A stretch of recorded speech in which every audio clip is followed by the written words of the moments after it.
Hi guys, நம்ம வீட்டுக்கு AC வாங்கி 1 இயர் ஆகுதுங்க. 6 மாசத்துக்கு ஒரு டைம் ஏசி க்ளீன் பண்ணுவோம். அந்த ஒர்க் தான் நடந்துட்டு இருக்கு. மாஸ்டர் பெட்ரூம்க்கும் இன்னொரு ஏசி மாட்டலான்னு அளவெடுக்க ஆரம்பிச்சிட்டாங்க. நம்ம எலக்ட்ரீஷியன் ஏசில இருக்கிற ஒவ்வொரு பார்ட்டா கழட்டிட்டு இருக்காரு.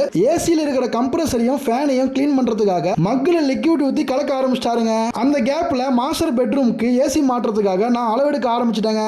கிட்டத்தட்ட அரை மணி நேரமா பொறுமையா க்ளீன் பண்ணாருங்க. கம்ப்ரஸரை க்ளீன் பண்ணி முடிச்சதுக்கு அப்புறம் உள்ள இருக்கிற ஃபேனை க்ளீன் பண்ண ஆரம்பிச்சிட்டாருங்க. உப்பு படிஞ்ச பைப்பை ஹார்பிக்க போட்டு க்ளீன் பண்ணா உப்பு எல்லாம் வெளியே வந்துடும் ஐடியா கொடுத்தாரு. நெக்ஸ்ட் அவுட்டோர் யூனிட் போயிட்டு அங்க இருக்கிற டஸ்ட் எல்லாமே அவர் க்ளீன் பண்ண ஆரம்பிச்சிட்டாருங்க. நான் ஒவ்வொன்றா எடுத்து கொடுக்க அவர் ஃபிட் பண்ண ஆரம்பிச்சிட்டாருங்க.